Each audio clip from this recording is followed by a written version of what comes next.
Hello, everybody. My name is Manish, and I'm the president of OneQuantum Nepal. Uh, as some of you already know, I'm also a quantum engineer. I work as a quantum engineer at IQM Quantum Computers in Munich, Germany. So the whole point of this initiative is to make new technology like quantum technologies accessible for everyone, regardless of where you come from and what the background is. Right now, this looks like something for the West and for the developed nation, but we all should be prepared for the so-called second quantum revolution, where we can also benefit from its fruits. So this is the whole point of starting this, and I see there's few new people, and with this initiative, we want to help you guys understand what quantum computers are, what they do, what are its different applications, right? And with this non-profit initiative, OneQuantum, we want to reach you guys and offer you our tutorial, give you a platform where you can network with experts and engineers and academics in the field, right? So this is the whole point of OneQuantum Nepal. And we have chapters for Nepal, for Africa, and other chapters are popping up. And we'll continue to build this community, right? With of course your support. So now I want to ask you. Some of you were in this discussion from Abhiskar yesterday, and have been keen in doing projects. Is it true? Yes. Okay. Yeah.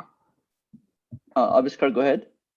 Yeah, there were some peoples like Vinayak and Anis. I think Anis is not present right now, but I have a list of people who are interested in doing project further, and we discussed that we'll do project by collaborating 6 to 8 people right now, and if other people are interested and want to get into the project, we could add those people in the same project that we will be doing, or Yes. we will make a new group and try to solve different problem. Maybe at initial there will be 1 or 2 groups, maybe one, and after that, if the mass increases and if we got the more enthusiasts, then we will add more groups and do project in different groups. Okay, that sounds good. Thank you for the initiative, Abhiskar. I think it's pretty cool, because only if you guys are involved in real projects that has something to do with quantum computers, then you will be able to understand all these things that I'm teaching better.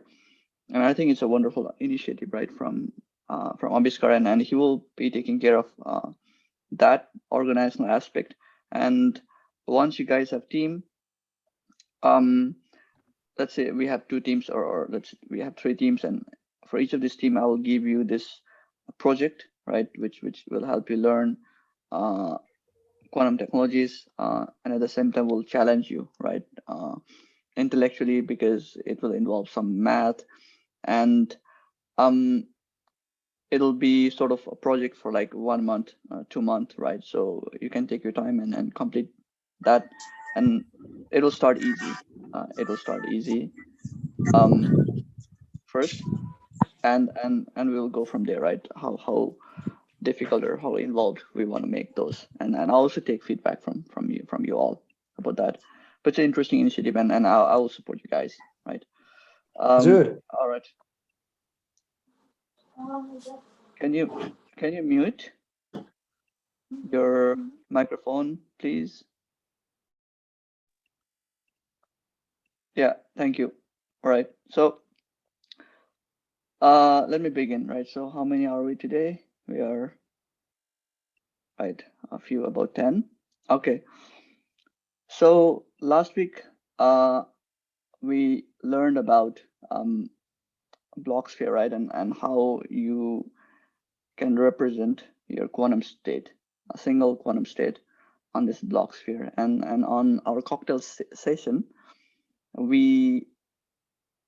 I had a bunch of questions, and they all were along the lines that this was a bit too complicated. So I'll try to do a little revision of last week's tutorial and move on to other a slightly more complicated stuff, right? And when I say slightly more complicated stuff, I'll move on to 2-qubit gates. So we have a single qubit gate and we have 2-qubit gate, right?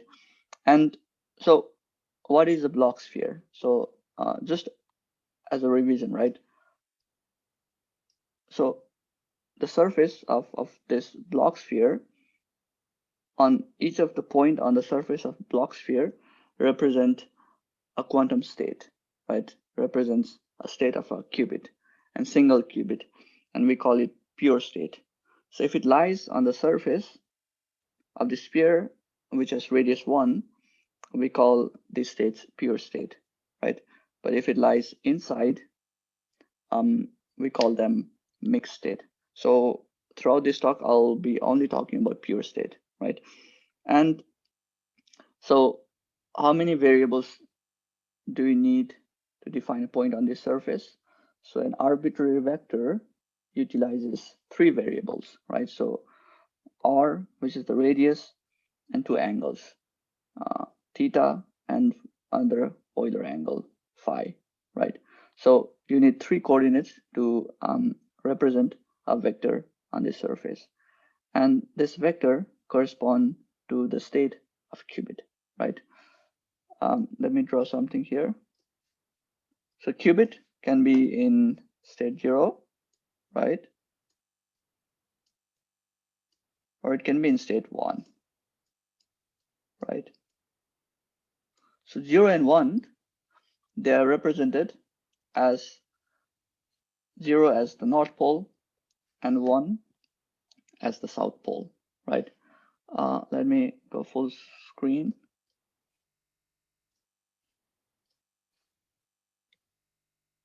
But on full screen I cannot draw.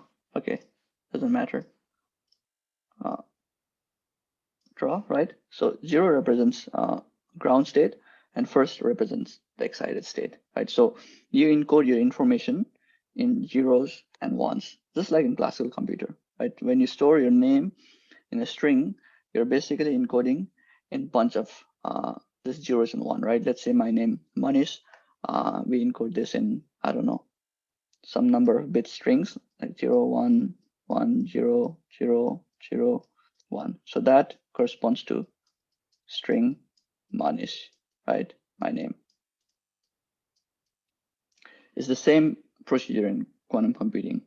You encode your data in just zeros and ones. But the difference is that quantum state, they can be in superposition, right? You could have situation like 1 by root 2, right? And 0 and 1, they superimpose just like you do algebraic addition, right, of vectors, right? And 0, you can represent 0 in terms of vector. 0 will be 1, 0, and 1 will be 0, 1. So this is the ground state, the state with lesser energy, and 1 is the excited state, the state with more energy. So vectorically, you represent zeros and 1, and we call them computational bases, right? So these are like computational bases, and you linearly combine them to define arbitrary quantum state on this block sphere, right? So that is the whole point. Is this clear to everybody? If you have a question, you can just ask me a question here too. But it's very simple, right? It's very, very simple idea. You have zeros and ones, and mathematically, right, in terms of linear algebraic expression, you can write 0 as this sort of vectoral notation, right? And now you can also write or represent this quantum state 0, 1, and superposition of 0, 1 on this Bloch sphere, right? So the points on the surface of this Bloch sphere is going to represent an arbitrary quantum state, because you will have something like, I don't know, 1 by root 3, root 2 by 3, right? So there are like arbitrarily many ways you can combine 0 and 1, right? And you can represent all of this in this single Bloch sphere, right, in pure state. And this is a way to map this abstract, right, or abstract vectors into this beautiful geometric representation, right? And it's very simple. And this is a sphere, so it has 3 coordinates, which you use to define a vector on the sphere, and r, theta, and phi, right? And for the sake of simplicity, which I'll explain later, we choose r to be 1. So this is a unit sphere, right? Now you only have 2 variables to play with, theta here and phi, right? That is enough. And with theta and phi, you can represent define quantum state. Now to manipulate your quantum state in this Bloch sphere, you perform what we call gate operation. And these gate operations are more specifically called single qubit gate, right? For a single Bloch sphere, you need single qubit quantum gates, right? And some of the most fundamental single qubit quantum gates are those, right? The ones that you see here. Now let me just write 0 and 1 just as a matter of repetition. 1, 0, and 1 is 0, 1. So these are called Pauli gates, X gate, Y gate, and Z gate. Very important single qubit gates. These are Hadamard gate, again, another very important single qubit gate. Phase gate, it gives you a phase of I in front of your qubit. And these are T gate, it adds phase of pi by 4, right? So let us do some simple math here.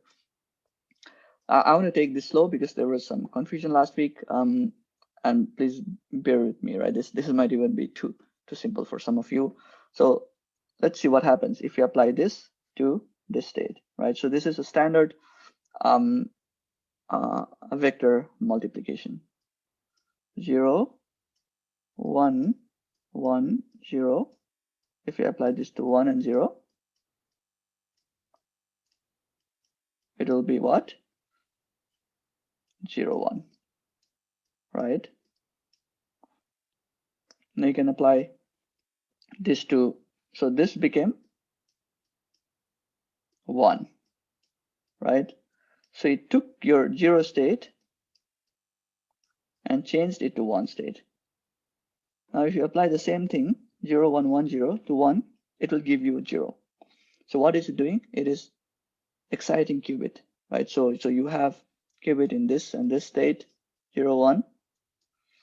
You are here initially. You apply this gate, it takes you here. It's very interesting. So it is almost like you are applying a pulse to qubit, and after a certain time, the qubit goes to 1. That is how you manipulate your qubit, right? So if you want to perform a computation or some calculation, you need these kinds of gates, right? So now let's see what this Z gate does. Apply Z gate 1, 0, 0, minus 1 to 0, 1, 0. This will be 0 and this will be minus 1. So it gives you what? Minus 0, 1, that is minus 0 state. So change your, sorry, this is minus 1 state. Erasure. This is minus 1 state.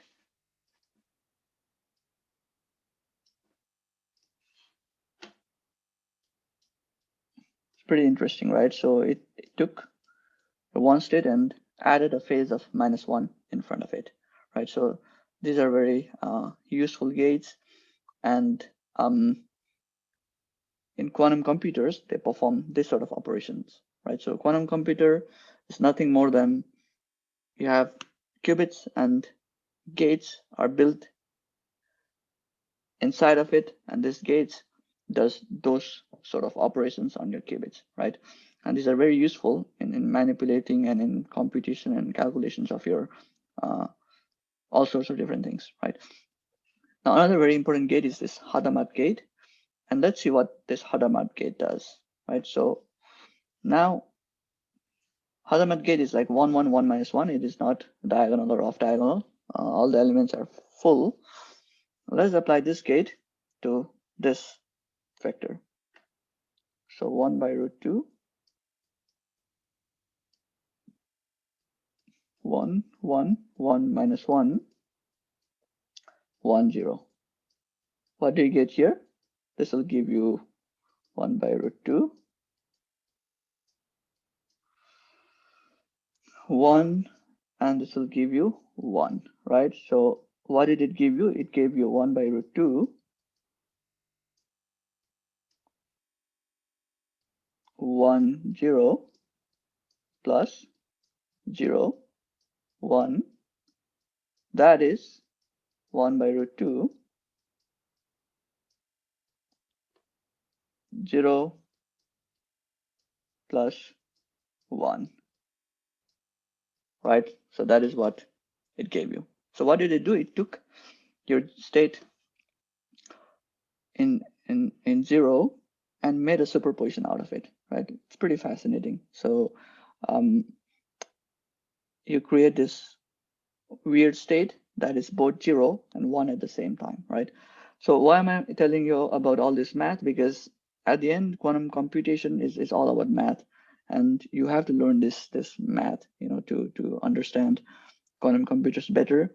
And the pictures of chips and this huge dilution refrigerators and superconducting circuits, this big uh, uh, systems that you see in IBM, Google, they look cool, right? But at the end, like at the bottom, it's all math, and uh, we should go systematically in understanding all this different math, right? And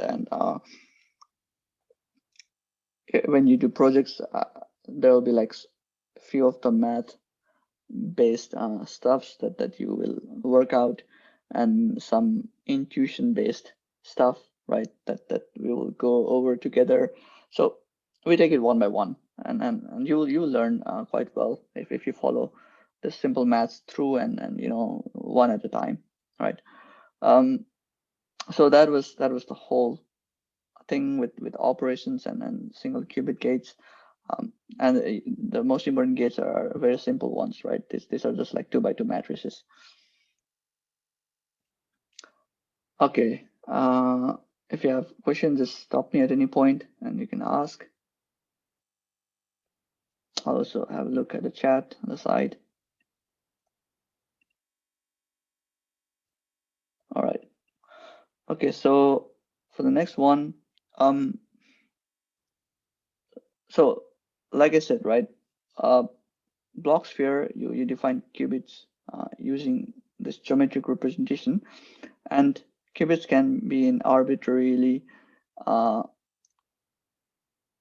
many states, right? Different states. Like you could have like 1 by root 2, 1 by root 2, or you could have something like cos theta by 2, sine theta by 2, and you choose theta and phi such that they will take arbitrarily different combination, right? So it turns out like if you write your vector, state vector, in this representation and choose your theta and phi, you can build arbitrary state out of these choices, right? And this is the most general way you can write your single qubit state. So you have this so-called global phase. If there is EI and something in front of this whole superposition state, in front of this bracket, we call that global phase. And these have no observable effect, right? If you measure like probabilities, they just get like absolute value squared and they go to 1, so they don't have much influence. And we don't care about global phase. What we care about is relative phase, right? So you see between these two basis set, there is this phase, right? EI phi, we call it relative phase, and that is more important. But in any case, arbitrary, right? Arbitrary quantum state can be written as a proportion of 1 and 0 with the amplitudes cos theta by 2, sin theta by 2, and some phase. And because this global phase doesn't have any observable effect, we can just eliminate that, right? Now, this is again repetition. So in Cartesian coordinates, right, like, or in spherical polar coordinates, you can convert x, y, and z in this form. And let us suppose that you can write your state, right, as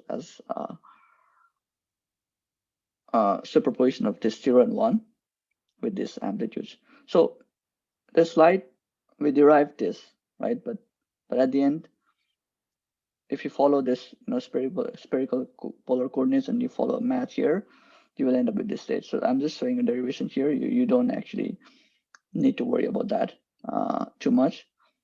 And a lot of the explanations are provided here. The slides are entirely based on this presentation from Ian Glendinning. And you can go from polar to Cartesian to polar using this representation. And now this denotes geometric representation in block sphere. And you choose your theta to be half angle, right? You can also do that.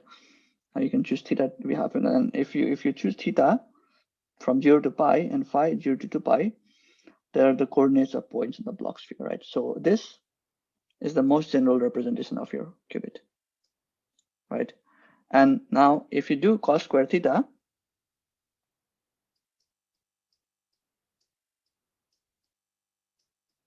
to plus E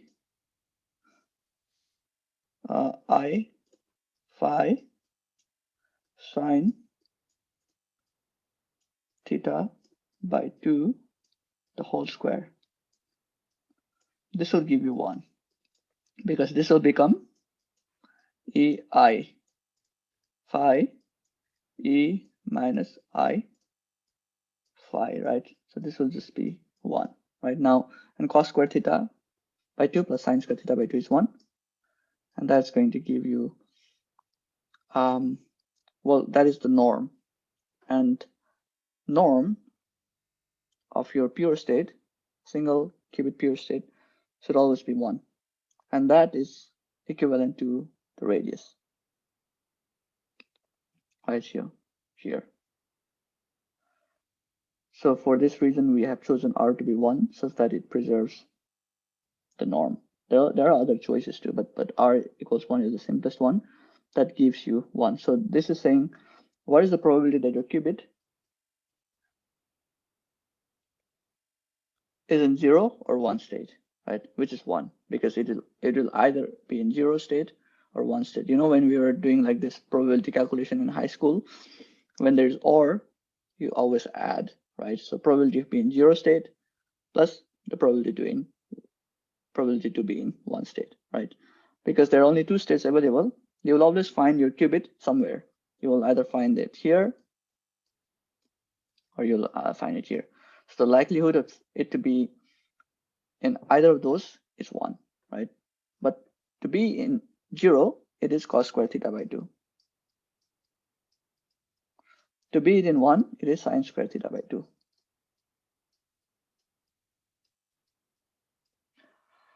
And this is yeah, so this is a fundamental how it is fabric, right, of quantum mechanics, that the particle is always somewhere, but you don't know where it is, right? So you always speak in terms of probabilities, right? Yes, and you use this kind of operators here to rotate your state in Bloch sphere, right? So you are somewhere in Bloch sphere, and with these operators, you rotate them right around, and this Rx theta, it rotates by around theta, around x-axis. This is your x-axis, y-axis, and this is your z-axis.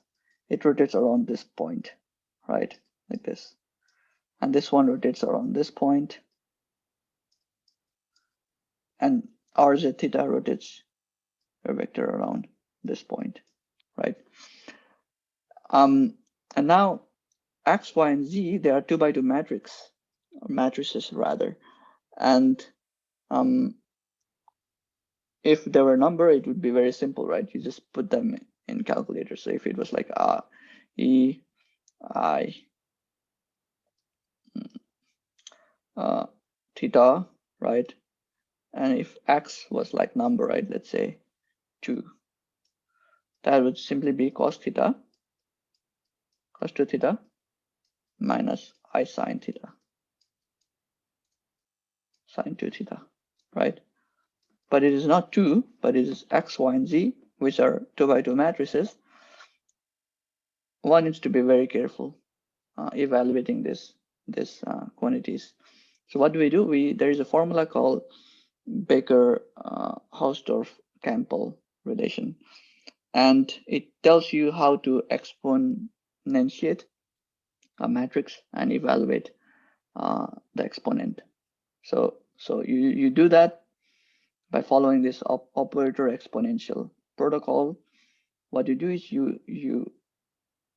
so this will be a bit too complicated, I guess, for some of you, but just take my word for granted. You can always expand this exponential of matrix into this bunch of series like expression, right? And you intelligently combine them, and you can write it in a very, very similar form to the one of x, y, and z being just a real number, right? So it gives you almost the same kind of structure there. Why? Because these Pauli matrices have property that if you apply them twice, they give you identity, right? So if you apply a Pauli matrix 1, 0, 0, 1, 1, 0, 0, 1, what do you get? This will give you 1, this will give you 0, 0, 1, right? It will give you identity. To use this knowledge here, and you're going to get a very similar form to the one of x, y, and z being just a real single number, right, and not a matrix. And you use this property to rotate your qubit around this Bloch sphere. And that is exactly what your quantum computer does. It takes a qubit and it rotates around different axes in this Bloch sphere.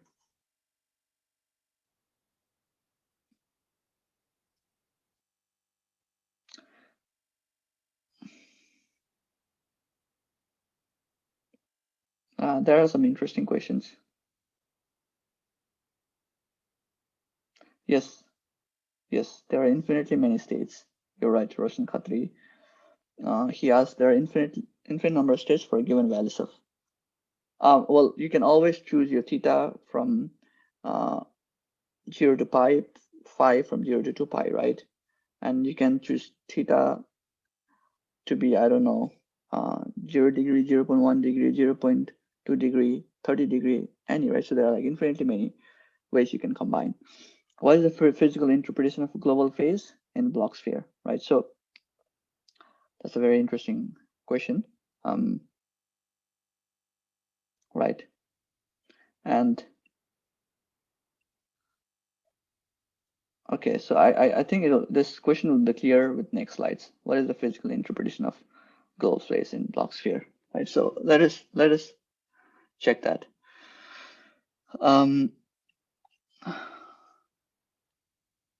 Let me illustrate that with an example. So you make if you do EI theta x, EI theta y, EI theta z, you get these matrices at the end, and you can always choose theta intelligently to perform single qubit operations, right? Now, right. So okay.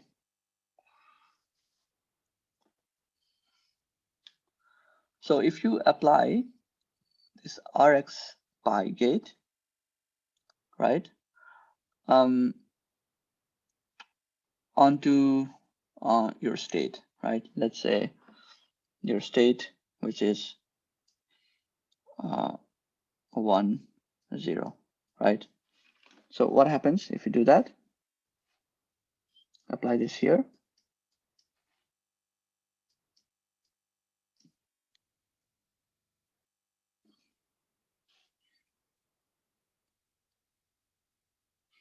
It's going to give you 0 minus I 0, right? And 1, 0, right? So what that does, this will be 0, this will be minus I. So that gave you minus I 0, 1, right? Which is minus I 1. So it gave you a phase of minus I, which is complex. And there could be other phases too, right? E minus I, EI pi by 4, right? 0, you could have quantities like EI pi by 8, 1. So phases tell you about how fast, right, the qubit is rotating. So if you have a state, two state, 0 and 1, I'm trying to explain to you in the most simplest sense, and they have energy, right? Let's say frequency. 0 is like at frequency. Okay, so let's say 0 is at 0 and 1.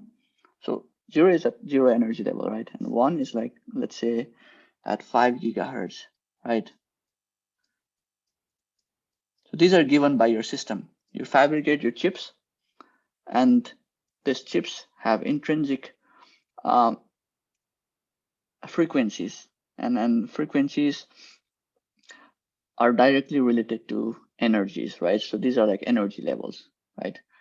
And if you keep this system isolated in space and you wait for it, it is going to rotate about z-axis by this amount of frequency, right? So what it does is it dephases. We call it dephasing. So it has 0.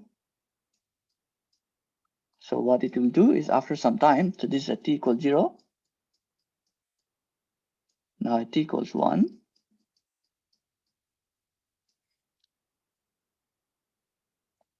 Let's say your system was in excited state, right? Let's say your system was in excited state.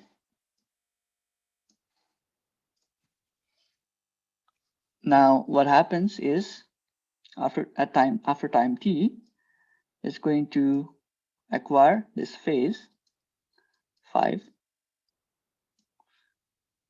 gigahertz. So I will not write 5. T 1.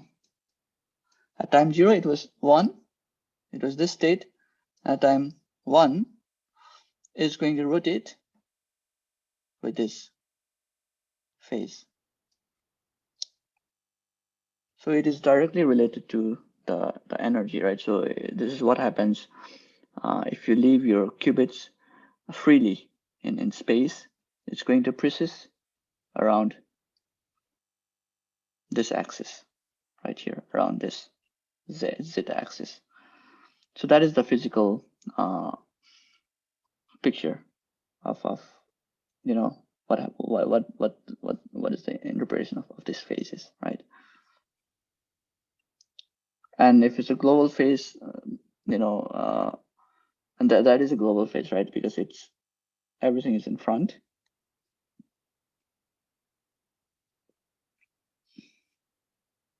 Where did it go? Yeah. So this is everything's in front. So that is the global phase.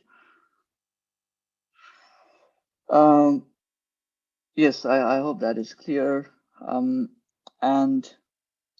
I guess this will be a little bit complicated but I'll tell you in the next tutorial about rotation about arbitrary axis. So far we learned about rotation around this axis, X, Y, and Z, right? You rotate around this axis, Y axis, and Z axis, right? But you can also define a new axis, right? Let's say here, which is a superposition of X, Y, and Z axis. Call it like N direction, right? So if you have a qubit here, how do you define rotation around this N axis right here? And we call that rotation about an arbitrary axis. And one has to look into some math to see that. And this is something I will tell you in the next session. So for now,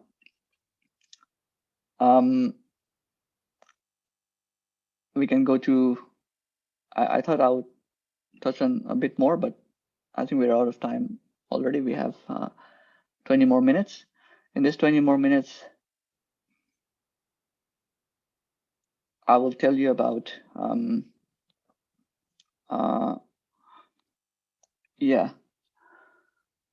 All right, so I will tell you a little bit about 2-qubit gates, or I think this will be a little bit too complicated. Maybe we can move on into QTip. So QTip is a Python-based simulation tool for quantum systems, and they call it open quantum systems, right? And it's very handy, and it gives you an impression of what it looks like to play with quantum systems, right? So you have to install this software called QTip. You can find it here, .org, and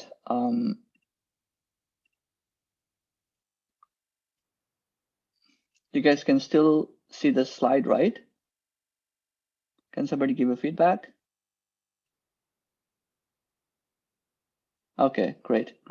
Yes, so that is QTip. So it's qtip.org, and this is one of the most powerful tools, at least for me, that I have discovered to play with quantum systems. And if you have Python, you can just install QTip through Anaconda or other platforms. And what you do is you call it as library, right? So you say from QTip import star, it imports all the modules from QTip, and you can import number of gates, right? So this QTip has all these different gates here that you see here: X gate, Y gate, Z gate, S gate, S gate, T gate, right? So you have all sorts of different gates, and you can make a visualization on block sphere, right? So you say from QTip import star, import numpy as np, import qtip.gates. It will import a bunch of gates. Press enter. Let me do something like this. Let me restart the kernel so that we can go through it together. Okay, from QTip import star, import this other functions. Now you can initialize your block sphere, right? Let's initialize block sphere here. And let us show block sphere. Right now the block sphere is empty.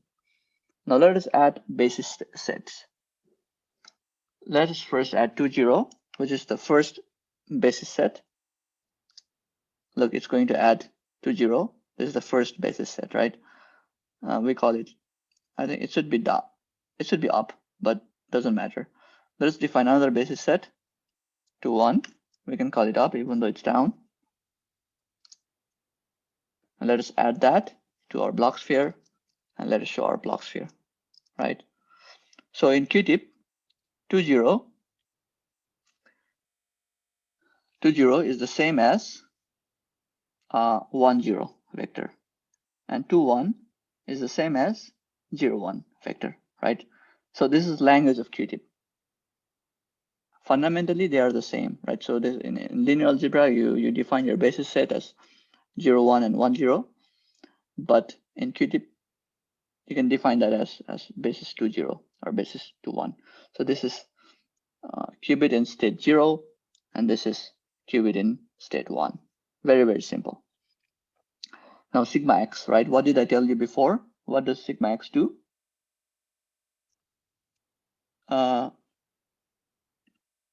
Look, this was sigma x, right? This one. If you apply sigma x to 0 state, it's going to give you 1 state, right? So sigma x, let's apply it to up state. It gave you 1, 0. What was up state before? Up state was 0, 1, right? So it excites and de-excites, right? It brings your qubit up to first excited state, or brings your qubit down to 0 state, right? So X gate, it converts qubit from state 0 to state 1. And if you apply that twice, it does nothing, right? If you apply that twice to up state, why? Because XX is identity, and identity does nothing. Sorry about the noise. There is some construction going on. And sigma Z, if you apply to down state, it'll give you -1. If you apply to up state, it'll give you 1, 0. So let's have a look. 1, 0, 0, -1. If you apply it to 0, 1, it'll give you 0, -1, right? If you apply this to 1, 0, 2, 0, -1, 1, 0, it'll give you 1, 0, right? So 1, 0, it does nothing to 1, 0, and it gives a phase of -1 to 0, 1. It's very, very simple. And you can even plot like a lot of vectors on it. So this was like in QTip's language, defined as basis, but you can also define like vector as 3 element, right? Vector of 3 element like that, X, Y, and Z, and you can plot all these points there like that. So these are just individual vectors, right? Here, here, here, here, here, and so forth. Yeah, so this is very simple to play with, and I recommend you guys try out QTip. So the first few projects, it won't involve a lot of material to be worked on QTip, but in the future, I think it'll be very interesting for you guys to play with this tool. Yes, other than that, I don't have much. We will soon go to our cocktail, but this was the whole point. So what did we learn today? We learned how to manipulate quantum state, just like we did last week. So single qubit is composed of 2 state 0 and 1, and you can write that in terms of this algebraic, linear algebraic notation, or you can represent that geometrically on block sphere. At the end, they're equivalent. And you have a number of gates, which you also saw in QTip. You perform operations on single qubits, and it gives you an output, right? And this is exactly what quantum computers does. It plays with this qubit states, and we learn how to define vector arbitrarily on a block sphere. And so global phase, right? So global phase is nothing more than your states, right? Processing, for example, around z-axis, right? And yes, we can actually stop here for today. You guys have any question? Manish, let me speak a minute at last time. Okay. All right. Okay. Okay. There, I don't see any question there. So, okay, there is a cocktail party after Aviskar speaks, and I will see you there. So, Aviskar, why don't you go ahead? Sure, I saw some new members now today, like Nama Aman and Denisha Manjul and Manish Singh. Okay, welcome you guys at first. And okay, I'll drop some information about Manish Tai and myself, and you guys can contact after the session so that we can talk about further more projects that Manish Tai told at first, very first, uh, and we can do it together. Okay, Manish Tai, can you drop or I can drop your profile too? Oh, yes. You mean Facebook profile, Aviskar, or? No, LinkedIn will work. LinkedIn. Yes, yes. Okay. Let me give it to you. Okay. Yeah, I don't know why my browser is behaving weird today. Yeah, my browser is not loading. Maybe Aviskar, can you? Maybe you can Okay, give it. sure, sure.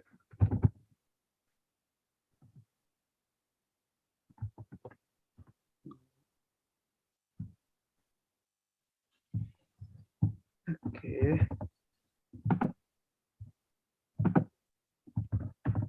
okay. I've dropped few like social media profiles or LinkedIn profiles, and you can contact us after this session so that we can talk about those projects that we'll be doing together in few days or few months, for a few months.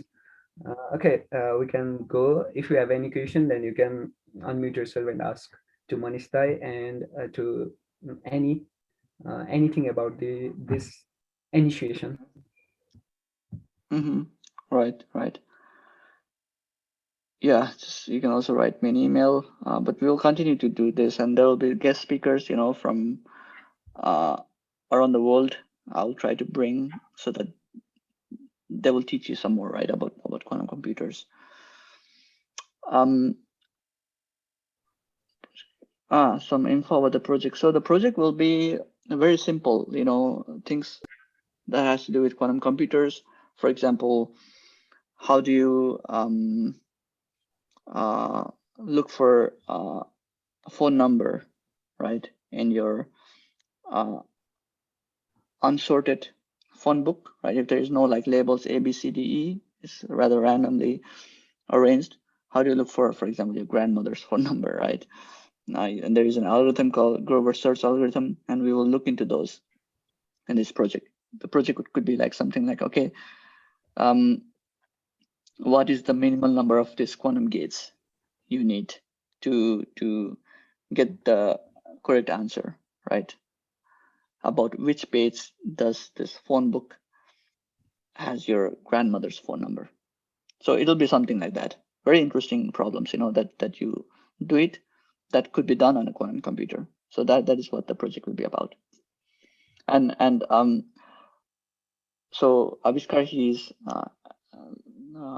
taking care of that, and he will make a group. There is a group on Facebook which Aviskar will have you join, and you form a team, right? So the best person to go to would be Aviskar, and he will make teams, and we will solve problems. Next week, end of week, I'll try to come up with some problems that you can tackle. Yes. Other than that, okay.